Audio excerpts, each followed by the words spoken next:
የፓስተር ትዝታው ሳሙኤልን መዝሙር እናያለን። ከእግዚአብሔር ቃል ነው ከራሱ ነው? እስቲ እናያለን። ክብር ለኢየሱስ ይሁን። አረ ኢየሱስ ብቻውን ያድናል። እንግዲህ ምንም ማድረግ አይቻልም። ሰላም ብለናል። ኢየሱስ ጌታ ነው። ስሙ ይንን መዝሙሩ ከእግዚአብሔር ቃል ነው ከራሱ ነው የሚለውን ነገር ከመጀመሪያው እንጀምር። ከዛ በኋላ ከእግዚአብሔር ቃል ከሆነ እንሰማለን፣ ከራሱ ከሆነ እንሰማም።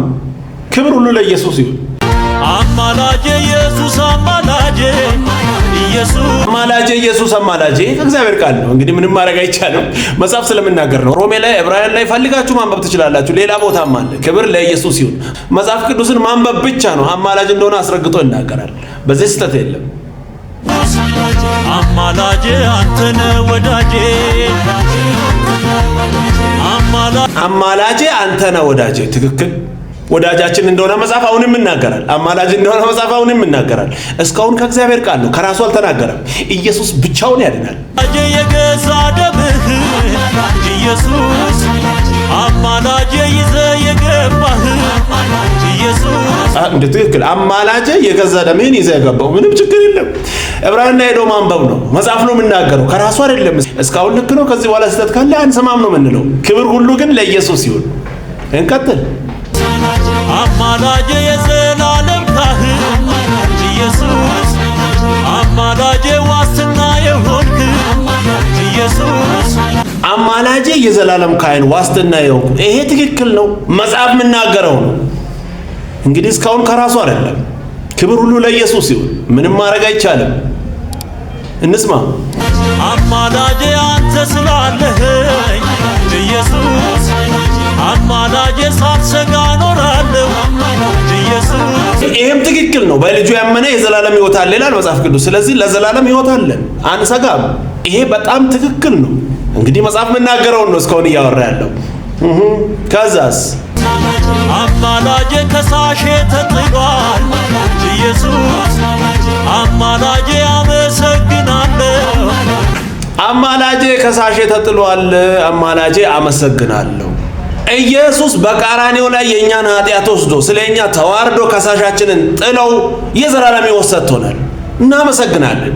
ይሄም ልክ ነው። ስህተት ምንም የለም። ክብር ሁሉ ለኢየሱስ ይሁን። ኪዳነ ምሕረት ኢየሱስ ነው የዓለም ቤዛ የሆነው። ኪዳነ ምሕረት ኢየሱስ ነው የዓለም ቤዛ የሆነው። ይሄም ደስ የሚል መልእክት ነው። መጽሐፍ ነው የምናገረው ቤዛችን ኢየሱስ ክርስቶስ እንደሆነ መጽሐፍ ይናገራል። አሁንም ምንም ስህተት የለም። ተባረክ። እንግዲህ ሙሉውን ሰምቼ ነበር። መጽሐፍ ቅዱስ የሚናገረው ነው የተናገረው። ምንም የጨመረው ነገር የለም። በፓስተር ትዝታው ሳሙኤል ዩቲዩብ ቻናል ላይ ገብታችሁ ስሙ። ምንም ማድረግ አይቻልም። ኢየሱስ ግን ብቻውን ያድናል። ደስ የሚል ቆንጆ መልእክት። መጽሐፍ የምናገረውን እናወራለን፣ ያልተናገረውን እንቀበልም። አይደለም እንደ ቤተሰቦች ነው። በቃ መጽሐፍ የምናገረውን እናወራለን፣ ያልተናገረውን ዝም ነው እኛም እናወራ። ክብር ሁሉ ለኢየሱስ ይሁን። ምንም ማድረግ አይቻልም። ስሙ ይሄንን አላማለደም እሱ ከማን ያማልዳል እኮ እያሉ ነው ያሉት። ምን አይነት ድንቁርና እንደያዛቸው። ሃይማኖት የለህ አይደለም መጽሐፍን መከተል ያስፈልግ። ለምን ሰው ሆነ እንግዳው ሲን ካልሰራ? እንደዚህ እውነቱን የሚናገሩ አባቶች አረ እየበዙ ይምጡ። ክብር ለኢየሱስ ይሁን።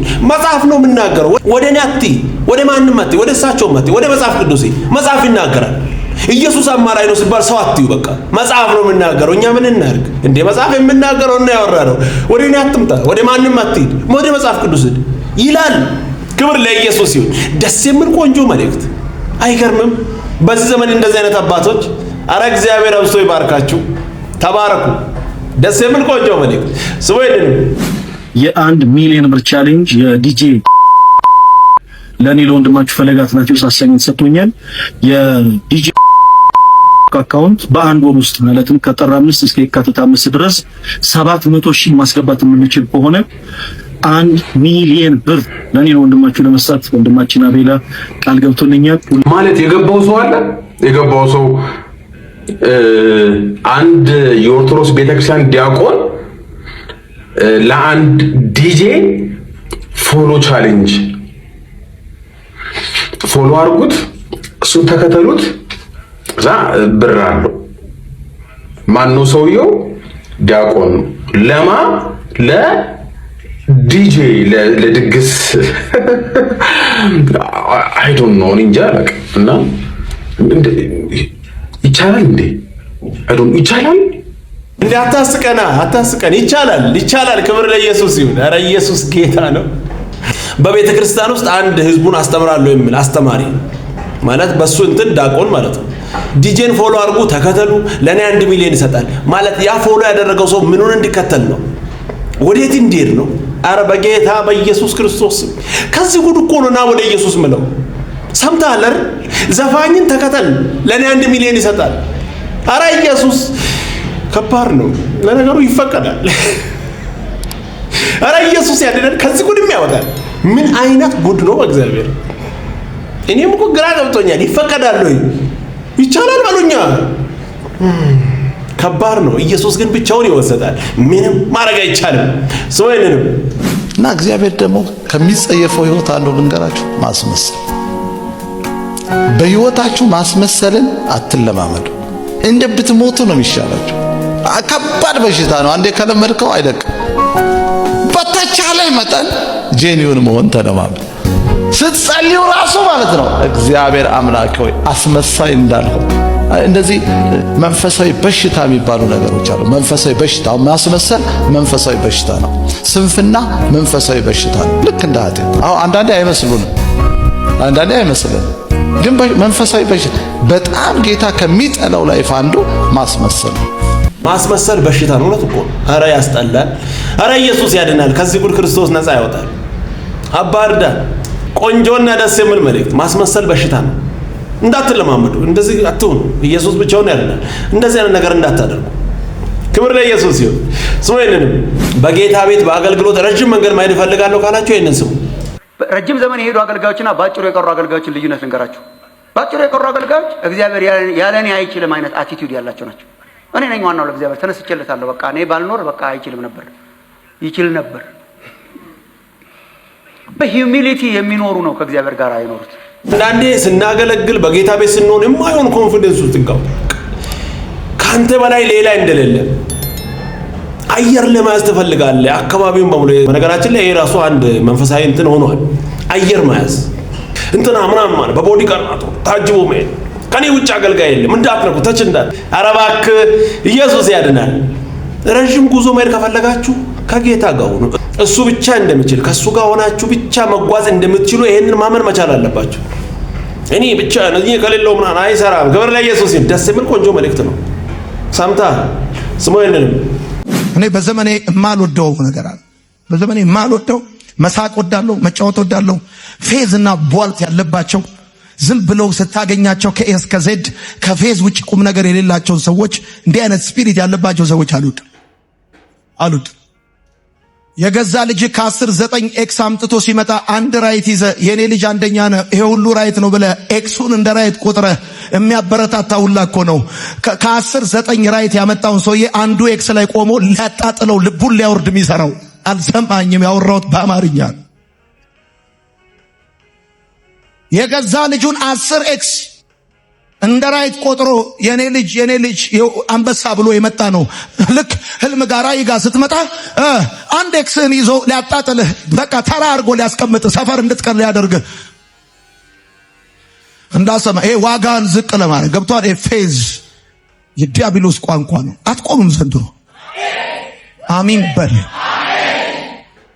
እንደዛች ልጅ ማለት ነው። በጣም የምትወደው ፍቅረኛዋ ተዋት ና አልፈልግሽም አላት። ልጅቷ ዋዛ አይደለች። ና በስንተኛው ቀን እንደውም የሰጠውሽን ፎቶ መልሽልኝ አላት። አንቺ ማንም አይወድሽም ማንም አይፈልግሽም አላት። 20 ፎቶ አመጣችና ከነዚህ ውስጥ አንተ የትኛው ሆናለች? ዋጋቢስ እንደውሽ እንዲሰማሽ የሚፈልግ መንፈስ ዘንድሮ ጉዱ ነው የሚያየው። የሰማኝ ሰው ካለ መጽሐፍ ሲናገር በምሳሌ መጽሐፍ ምዕራፍ 4 ቁጥር 18 እንደዚህ ይላል፣ የጻድቃን መንገድ እንደ ፀሐይ ብርሃን ነው፣ ሙሉ ቀን እስኪሆን ድረስ እየተጨመረ የጻድቃን ብርሃን የጻድቃን መንገድ እንደ ፀሐይ ብርሃን ነው አለ። እየተጨመረ ዛሬ እኔ ባርካለሁ። እጆችን ከፍ አድርግ። እድሜ ሲጨምር ኃይል ይጨምራል። ይሄ ደስ የሚል ቆንጆ መልእክት ነው። ኢየሱስ ብቻውን ያድናል። አብዛኞቻችን ሰዎች በሚሰጡት ካርድ ነው የምንጠቀመው። አንተ እንደዚህ አይነት ሰው አልሰማም። እውነቴን እኮ ነው። ያንተን አገልግሎት፣ ያንተን አካሄድ፣ ያንተን መንገድ ለማጣጣል የሚፈልጉ ሰዎች አሉ። ተራርጎ ለማስቀመጥ። ኧረ ኢየሱስ ያድናል። አልሰማም። ክርስቶስ ካለ ለኔ በቂ ነው። ከኢየሱስ ጋር ከሆንኩ በቂ ነው። መጥፎ ነው እንትኑን ለቃቅሞ የሚያወራ ሰው አጠገብ ላይ እንዳይደርስ። ኢየሱስ ያድናል። ሰዎች ስለናንተ በሰጡት ግምት የምትሉ ሰዎች ኧረ ተነስ፣ ኧረ አትስማ። በቤቱ እሱ ምን አይነት ጉድ ይዞ እንደሆነ አታውቅም እኮ አንተ ላይ መጥቶ ጣጥነት እንዳሰባ። ክብር ለኢየሱስ ይሁን። ደስ የሚል ቆንጆ መልእክት። ኢየሱስ ብቻውን ያድናል። እንግዲህ ምንም ማድረግ አይቻልም። ቀጣይ በሌላ እንገናኛለን። ሰብስክራይብ፣ ሼር፣ ላይክ ማድረጋችሁን እንዳትረሱ። ወዳችኋለሁ። ተባረኩ።